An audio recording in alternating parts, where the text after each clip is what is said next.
میرے عزیز ساتھیوں، آج میں آپ سے گفتگو ایک بہت اہم موضوع پہ کرنا چاہتا ہوں۔ 2024 کا الیکشن جو ہے یہ ہندوستان کی تاریخ کا سب سے اہم اور سب سے مشکل الیکشن ہونے جا رہا ہے۔ 1952 کے الیکشن کے بعد میں سمجھتا ہوں یہ 24 کا الیکشن ہے جو اس ہندوستان کی تاریخ لکھے گا۔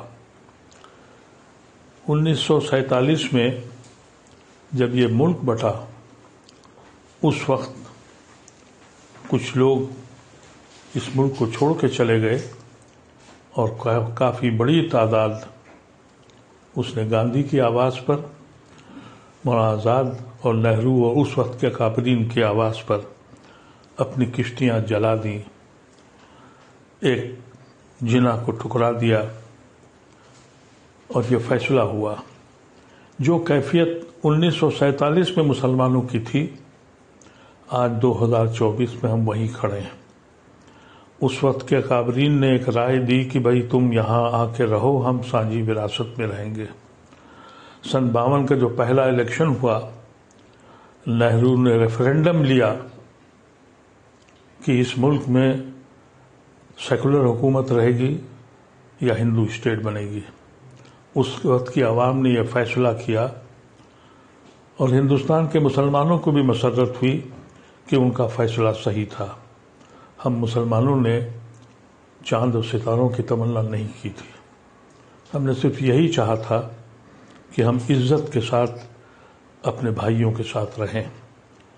پچھلے 10 سال سے جو کچھ ہو رہا ہے اس سے اس ملک کا کسان ہو، مزدور ہو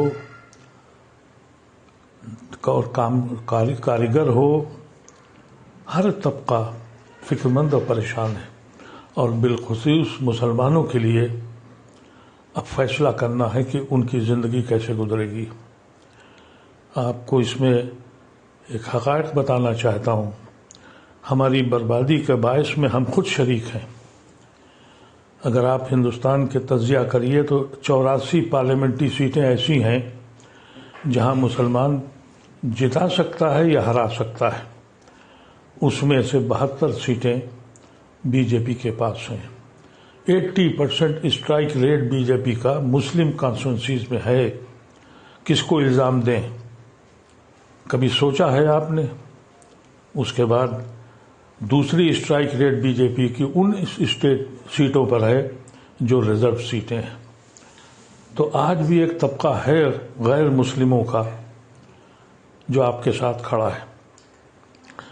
یہ جو گٹھ بندھن ہوا اس کی وجہ سے ہمارے پاس صرف 2 آپشن رہ گئے۔ ایک آپشن یہ ہے کہ اگر ہمیں اس ملک کو بچانا ہے اور اس ملک سے ہمارا تعلق یہاں کے آئین اور سنویدھان سے ہے، ایک طبقہ کھڑا ہوا ہے کہ ہم سنویدھان بنا بچائیں گے، اور دوسرا طبقہ یہ کہتا ہے کہ ہم سنویدھان بدلیں گے۔ اس میں ہمارا کیا رول ہے؟ اس کو سوچنے کی ضرورت ہے۔ آج کل طرح طریقے کی چیزیں آ رہی ہیں۔ میں نے دیکھا کہ کچھ لوگ مسلمان اتنا پریشان ہو چکا ہے کہ اسے معلوم ہے کہ اس کی درسگاہیں، اس کی خانقاہیں، اس کی مساجدیں، اس کے قبرستان روز چھینے جا رہے ہیں۔ یہاں تک کہ کورٹ اب یہ بھی کہہ رہا ہے کہ آپ مدرسہ بند کر دیجئے، سیکولر ملک ہے، اور یہ ایسا سیکولر ملک ہے جہاں پارلیمنٹ کا افتتاح ہوتا ہے تو ہون کیا جاتا ہے، یہاں شیو مندر جتنے ہیں وہاں پڑھائی کی جاتی ہے۔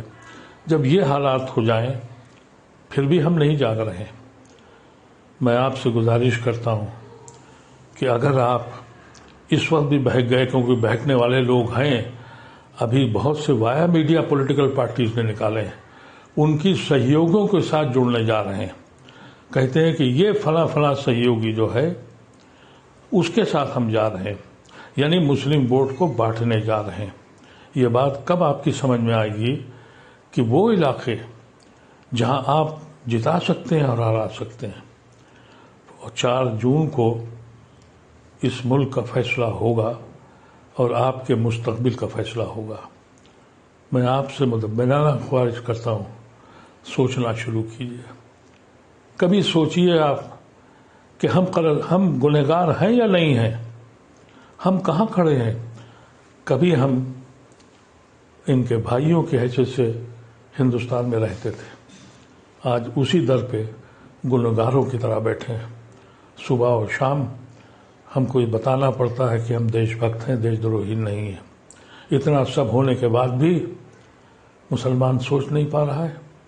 اور کچھ لوگ ہیں جو کہتے ہیں کہ ہم پاسماندہ ہیں اور فلانا اشراف ہے.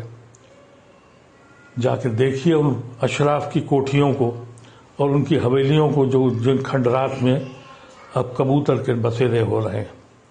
یہ کبھی دیکھا آپ نے؟ حقوقت یہ ہے کہ پوری مسلم قوم پاسماندہ ہے. اللہ تبارک و تعالیٰ میری زبان میں اتنا اثر دے کہ آپ کو دلوں میں پھیلا سکے. میرے پاس وہ زبان نہیں ہے، میرے پاس وہ قلم نہیں ہے جو آپ کو سوچنے کے لیے مجبور کرے. اگر آپ نے اس بار بھی یہی کیا، اگر آپ 5 سیٹیں بھی کم، ووٹ بھی کم کر سکتے ہیں تو یقین کیجئے کہ آپ ملت پر اور ہندوستان پر احسان کرنے جا رہے ہیں. ہمارا تعلق اس ملک میں ہندوستان سے صرف آئین کے ساتھ ہے. اگر آئین چھین گیا، اور جو چھینا جا رہا ہے اور اعلانیہ کہا جا رہا ہے، پھر بھی سمجھ میں نہیں آ رہا ہے. پھر بھی کچھ لوگ کہتے یہ ہیں کہ فلانے کا ووٹ ہے، فلانے کا ووٹ ہے.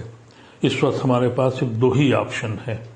ایک آپشن یہ ہے کہ ہم ان لوگوں کے ساتھ جائیں جنہوں نے آئین کو بچانے کی کوشش کی ہے، اور ان لوگوں کی مخالفت کریں جنہوں نے ہمیں دھوکہ دیا ہے اور جنہوں نے اپنے مقصد کے تحت جا کے NDA کے ساتھ گئے ہیں. ان لوگوں کو خاص طور سے آپ اندازہ کر لیں کہ ان کے خلاف آپ متحد ہو جائیں. اگر آپ اپنی 84 سیٹوں میں سے 50 اور 60 سیٹیں بھی کم کر سکتے ہیں تو یہ ملک بھی بچ جائے گا اور آپ بھی بچ جائیں گے. اگر آپ کی بات میری سمجھ میں آ جائے تو خدا را اپنے ساتھیوں سے کہیے، ان تک پیغام پہنچائیے. یقین کیجئے کہ اگر آپ نے 5 ووٹ بھی کم کر دیے تو یہ کار خیر ہے. یہ ہمارا ملک بچ جائے گا. میرا دین بھی کہتا ہے کہ ظالموں کے ہاتھ روکو. تلواروں سے اب نہیں روک سکتے، ووٹ سے روک سکتے ہیں. ایک ظالم جنہوں نے اس ملک کو، زمین کو جہنم بنا دیا، اور ہم اپنے گھروں پہ بیٹھے ہوئے ہیں. اب بیٹھنے کی ضرورت نہیں ہے. اب صرف یہ فیصلہ کیجئے، کوئی ہو، اگر یہ جیت گئے تو جو لوگ آپ کے ساتھ ہیں یہ بھی ہم کو قسمت کے حوالے کر کے چھوڑ جائیں گے. کتنے چھوڑ گئے، کچھ تو دولت کی لالچ میں، کچھ خوف کی لالچ میں.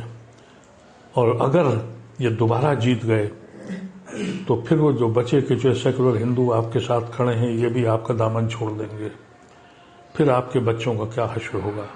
اور اگر آپ جیت گئے، ان کو روک لیا آپ نے، تو آپ کا وقار بلند ہو جائے گا. آج آپ کی حیثیت کیا ہے؟ کوئی پولیٹیکل پارٹی آپ کو گھاس نہیں ڈالتی، آپ کو بلاتی نہیں ہے. یہاں تک کہ جو مسلم کانسٹیٹوئنسیز ہیں وہاں پر بھی غیر مسلموں کو دیتی ہے اور مجبور ہیں ان کو جتانے کے لیے. ایسی شکل میں ایک بات سوچئے گا ضرور، اور اس بات پہ سوچئے گا کہ یہ ایک آدمی جو بیماری کے بعد اپنی عمر کے ساتھ اور بیماری کے ساتھ جس کی آنکھیں اپنے رب سے ملنے کو بے چین ہیں، یہ اس کا آخری الیکشن ہے. میں الیکشن کا کینڈیڈیٹ نہیں ہوں، لیکن اپنی ملت کی طرف دیکھتا ہوں تو دور دور تک کوئی دکھائی نہیں پڑتا.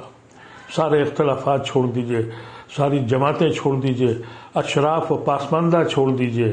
صرف ایک فیصلہ کیجئے کہ اس ملک کے قانون کو، اس ملک کے آئین کو بچا لیجئے.